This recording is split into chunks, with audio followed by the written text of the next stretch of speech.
कहानी की शुरुआत हुई 1982 कर्नाटका के एक रेलवे स्टेशन पर, जहां ये अब्दुल करीम तेलगी नाम का आदमी बेच रहा है फ्रूट्स। पर इसकी किस्मत जल्द ही बदलने वाली थी, क्योंकि यहीं मिले एक आदमी को पता लगा कि तेलगी के पास बीकॉम की डिग्री है, तो उसने उसे अपने पास मुंबई बुला लिया कुछ काम देने के लिए। तेलगी के घर की हालत बिल्कुल भी ठीक नहीं थी, तो वो उन्हीं को सुधारने के लिए निकल गया मुंबई। वहां उसे वो आदमी शौकत भाई मिला, जिसका गेस्ट हाउस का काम था, पर इतनी अच्छी तरह चल नहीं रहा था। तो तेलगी ने आते ही उसके काम में चार चांद लगा दिए।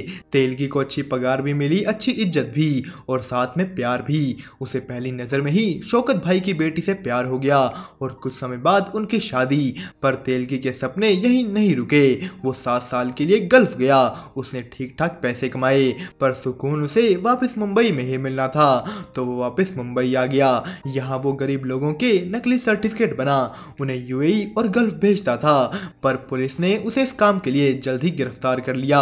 यहाँ उसे कौशल नाम का एक और कैदी मिलता है। शौकत भाई जल्द ही वकील को ला तेलगी को छुड़ा कर ले गए, पर अब तेलगी को आगे कुछ भी काम करने के लिए अपना नाम पुलिस रिकॉर्ड से हटाना पड़ेगा, जिसके लिए ही वो मिला कौशल के बताए एक वकील गणेश कामले को। तेलगी उस वकील को अपनी बातों में फंसा सारा काम बिल्कुल मुफ्त में ही करा लेता है, ये कहकर कि अगर आज आप मेरा केस सोल्व कर दोगे तो कल को आपके पास मेरे जैसे बहुत से केस आएंगे, जिससे आपका बहुत फायदा होगा। वकील उसकी बातों में फंस सब करने को मान गया, पर कौशल को जब यह बात पता लगी कि तेलगी ने गणेश जैसे वकील से काम फ्री में करवा लिया, वो तेलगी को उसके साथ काम करने को कहता है। वो कहता है कि मेरे साथ चलो, मैं बताता हूँ तुम्हें कि मुंबई को सपनों की नगरी क्यों कहते हैं। कौशल ने तेलगी को समझाया डेड शेयर सर्टिफिकेट का काम, कि कैसे वो कंपनीज में पड़े रद्दी शेयर सर्टिफिकेट में से निकालते हैं अधेसिव स्टैम्प्स। वो इन डेड सर्टिफिकेट्स में केमिकल लगा स्टैम्प्स निकाल लेते हैं और फिर उन्हें अच्छी तरह साफ कर बेचते हैं शेयर मार्केट्स के ब्रोकर को असली दाम से कुछ कम दाम में। पर अब उनको उनके काम का सही दाम नहीं मिल रहा, क्योंकि उनके इस धंधे में आ गया था नया कंपटीटर। उन लोगों की ओल्ड कस्टम हाउस में सेटिंग थी, जहां से उन्हें ये अधेसिव स्टैम्प्स आराम से मिल जाते थे। तो अब कौशल और तेलगी को कस्टम हाउस जाकर ही उनका काम बिगाड़ना होगा। वो दोनों कस्टम हाउस के एक एम्प्लॉय से अपनी सेटिंग करने ही वाले थे कि उनके कंपटीटर उन्हें मारने वहां पहुंच गए। वो उन्हें पीटना शुरू कर देते हैं, पर ऐसा करते हुए तेलगी की नजर एक आदमी पर पड़ी, जो अधेसिव स्टैम्प्स ऐसे ही छोड़ किसी और तरह के कागज को चुरा रहा था। ये कागज है स्टैम्प पेपर। तेलगी अगले दिन उसी एम्प्लॉय के पास वापस गया, जो उसे बताता है स्टैम्प पेपर के बारे, कि ये अधेसिव स्टैम्प्स स्टैम्प पेपर के सामने कुछ भी नहीं। इस स्टैम्प पेपर को बेचकर हमारी गवर्नमेंट कुल 33,000 करोड़ रुपए कमाती है, क्योंकि ये कागज हर जगह इस्तेमाल होता है, किसी भी तरीके की सेल में, डीड में, यहाँ तक कि वसीयत में। कोई घर खरीदता है या बसाता है, ये कागज हर जगह चलता है। अब तेलगी और कौशल मिलकर करने वाले हैं स्टैम्प पेपर का धंधा। ये स्टैम्प पेपर नासिक के सिक्योरिटी प्रेस में बन कड़ी सिक्योरिटी के साथ सबसे पहले रेलवे के जरिए आता है मुंबई और फिर जाता है पूरे देश में। तेलगी और कौशल को बस इसी सफर के बीच ये स्टैम्प पेपर चुराना है। उन दोनों ने मुंबई के रेलवे स्टेशन पर जा सब कुछ देखा और अपने साथ जोड़ा वहां के असिस्टेंट स्टेशन मास्टर को। तेलगी ने उसे भी सबकी ही तरह अपनी बातों में फंसा लिया। वो लोग चोरी इस तरीके से करना चाहते थे कि चोरी का किसी को पता ही ना लगे, तो वो नकली स्टैम्प पेपर्स को असली स्टैम्प पेपर से बदलने वाले हैं। उन्होंने एक आर्टिस्ट से प्रिंटिंग प्लेट बनवा ली और एक बंद प्रिंटिंग प्रेस में शुरू की अपने स्टैम्प पेपर की प्रिंटिंग मशीन। स्टैम्प पेपर छप गए। कौशल तेलगी को कहता है कि अरे भाई, स्टैम्प पेपर तो हमने छाप लिए, तो इन्हीं को बेच लेते हैं ना।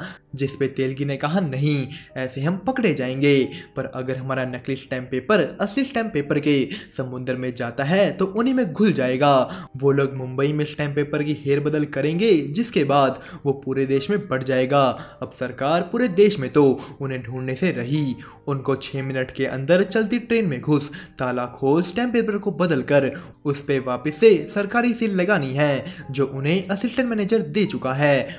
उन्होंने ये सब कर लिया। स्टैम्प पेपर ले वो पहुंच गए गणेश वकील के पास, पर यहाँ पता लगा कि उन जैसे आम वकीलों को बस महीने में 4-5 स्टैम्प पेपर ही लगते हैं। इनकी सबसे ज़्यादा ज़रूरत होती है कॉर्पोरेट वकीलों को, पर वहाँ भी वो अपना सारा माल नहीं बेच पा रहे क्योंकि उनके पास ये स्टैम्प पेपर बेचने का लाइसेंस नहीं था। तेलगी के पास अब स्टैम्प पेपर तो भरकर हैं पर कोई खरीदार नहीं। वो खुश नहीं क्योंकि उसने ये काम बस थोड़ा सा कमाने के लिए नहीं किया था और उनके मोहल्ले में भी बार बार पुलिस की रेड पड़ती रहती थी। उन्हें जल्द से जल्द कुछ करना होगा। तेलगी सबसे पहले पुलिस को अपनी साइड करता है, उनके मोहल्ले और पुलिस की दूरियां कम करके। वो एक एमएलए के साथ दोस्ती बनाकर, मतलब उसे पैसे खिलाकर कोशिश करता है स्टैम्प पेपर बेचने का लाइसेंस पाने की, पर ऐसा नहीं हो पाया। और कौशल को इन सब चीजों से फर्क पड़ रहा था कि तेलगी जो पैसा सबको खिला रहा है वो उसके अकेले का नहीं, उन दोनों का है। उनके बीच झगड़ा हो गया और फिर हाथापाई, वो अलग हो गए। तेलगी रोते हुए खड़ा हुआ कि अब तो उसे कुछ ना कुछ करना ही है। वो दोबारा एमएलए के पास गया और उसे कहा कि इलेक्शन आ रहे हैं, उसमें आप अकेले तो नहीं जीत पाओगे, मेरा लाइसेंस बनवा दो तो मैं पैसे की कोई कमी नहीं होने दूंगा। एमएलए तेलगी को अपने हेड ऑफिस लेकर गया जहां वो मिला गरिमा तलपड़े से। तेलगी ने अपना बातों में फंसाने वाला जादू यहाँ भी चलाया और पा लिया stamp paper vendor licence. Telgi कौशल को लड़ाई के लिए माफ करके एक बार फिर उसके पास गया कि चलो दोबारा से साथ काम करें, पर कौशल को इस झंझट में नहीं फंसना। तो जैसे जैसे तेलगी का काम बढ़ा उसने अपने भाई सलीम को अपने साथ जोड़ लिया और एमएलए के 2 और लोगों को। वो लोग रोज रोज ट्रेन से स्टैम्प पेपर चुराते और नई नई कंपनियों में स्टैम्प पेपर बेचते। तेलगी स्टैम्प पेपर के रूप में पैसा छाप रहा था और थोड़ा थोड़ा सबको खिला रहा था ताकि सारा काम ठीक तरीके से चले।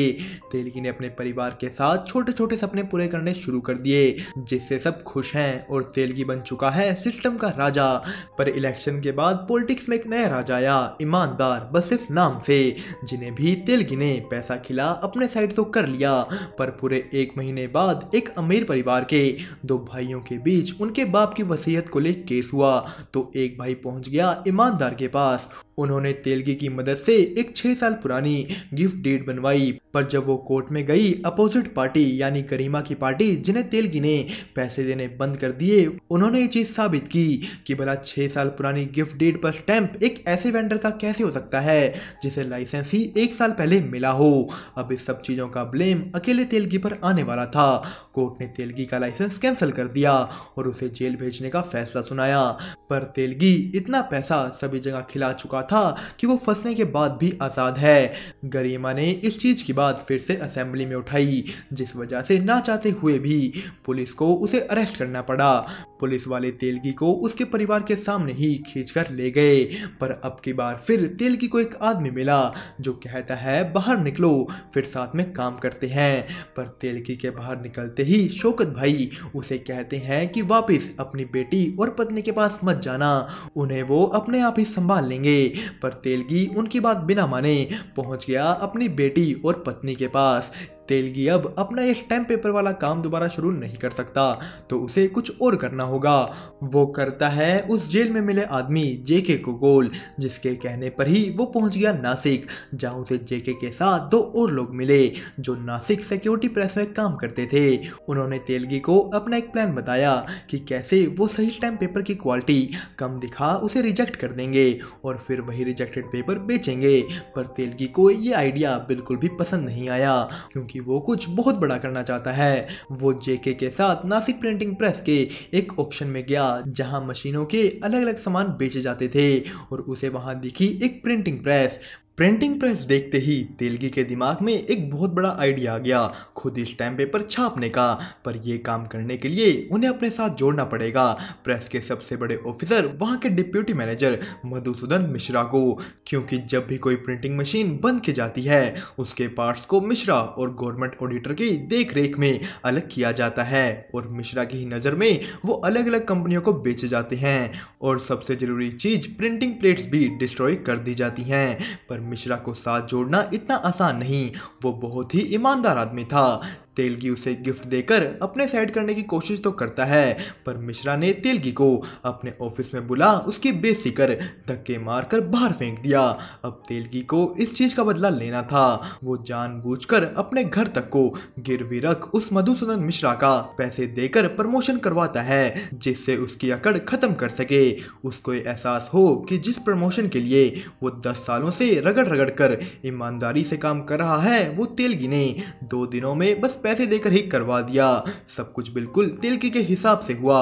उसने मिश्रा को उसका ही प्रमोशन करवा तोड़कर रख दिया, जिसके बाद समझाने पर कि ईमानदारी में कुछ नहीं रखा मधुसूदन जी, हमारे साथ जुड़िए और अपना विकास कीजिए। मधुसूदन भी मान गया। उसने एक मशीन को खराब बता उसका ऑक्शन करवाया, जिसमें सभी पार्ट्स तेलगी के ही 5 लोगों ने अलग अलग कंपनियों के नाम पर लिए।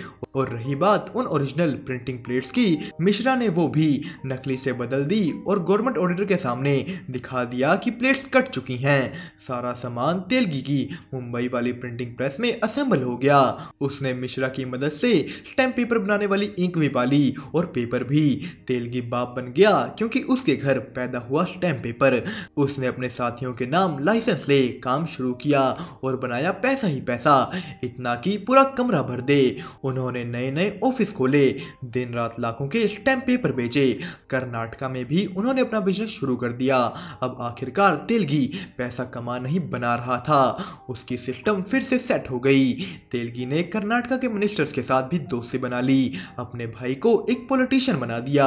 पर तभी एक दिन शौकत भाई की मौत हो गई। 1988 शुरू हुआ। अब तेलगी को अपना काम और बढ़ाने की चाहत थी, जिसके लिए उसने उठाया एक बहुत ही ज्यादा बड़ा कदम।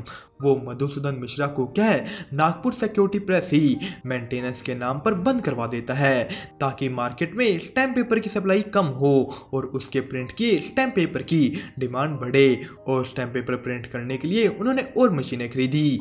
उसके सभी साथी अलग अलग डिपार्टमेंट संभालने लगे, पर एक सुलेमान नाम का उसका साथी थोड़े और पैसे कमाने के लिए कुछ स्टैम्प पेपर को खुद से बेचने लगा। उसको लगा कि अगर वो थोड़ा सा चुरा भी लेगा तो किसी को ना पता लगेगा ना फर्क पड़ेगा। पर तेलगी को इसकी भनक जल्द ही पड़ गई। उसने सुलेमान को कहा कि अरे अगर तुझे थोड़ा फालतू पैसा चाहिए था तो मांग लेता ना, चोरी करने की क्या जरूरत पड़ गई। तेलगी और उसके बीच बहस हो गई, क्योंकि उसने भी आगे से कह दिया कि अगर समुद्र में से कटोरी भर ली तो क्या फर्क पड़ गया। तेलगी ने उसे मारना शुरू कर दिया और गुस्से में इतना मारा कि सुलेमान की जान ही ले ली। पर कुछ दिनों बाद टेंशन और स्ट्रेस की वजह से उसकी खुद की तबीयत बिगड़ गई। डॉक्टर ने तेलगी को ब्लड प्रेशर की प्रॉब्लम बताई और स्ट्रेस कम लेने को कहा। इधर कर्नाटका में उसका भाई सलीम एक एमएलए बन चुका था, तो वो लोग एक बार में पार्टी करने गए। इस बार में तेलगी को एक लड़की बहुत दिनों से अच्छी लगती थी, तो उसने आज उस पर पैसा उड़ाना शुरू किया। पर तभी वहाँ एक और आदमी उसी लड़की पर पैसा उड़ाने लगता है। उन दोनों के बीच मानो जंग शुरू हो गई कि कौन ज्यादा पैसा उड़ाएगा। और जब तेलगी के पैसे खत्म हो जाने पर उस आदमी ने औकात की बात कर दी। तेलगी ने सलीम के मना करने पर भी कुल 90 लाख उस रात बार में उड़ा दिए। अभी तक सबको लगता था कि तेलगी के पास इतने पैसे नहीं हैं, पर इस राज की खबर बाहर जाने पर तेलगी के लिए काम कर रहे सभी आदमियों को पता लग गया कि उसके पास बहुत पैसा है और वो उन्हें तो बस थोड़ा सा ही दे रहा था। सभी ने तेलगी से और पैसा मांगना शुरू कर दिया और एक शो ऑफ वाली रात ने बिगाड़ कर रख दिया तेलगी का सारा बना बनाया सिस्टम। दोस्तों, स्कैम 2003 तेलगी स्टोरी का फर्स्ट पार्ट यानी फर्स्ट 5 एपिसोड की कहानी यहीं पर खत्म हुई। इसके नेक्स्ट एपिसोड रिलीज होंगे नवंबर के महीने में, जिनकी भी एक्सप्लेनेशन देखने के लिए बने रहे हमारे साथ मूवीज मैनियक चैनल को सब्सक्राइब करके। दोस्तों, आज के लिए इतना ही। अब हम मिलेंगे आपको ऐसे ही किसी और वीडियो में, तब तक के लिए अलविदा।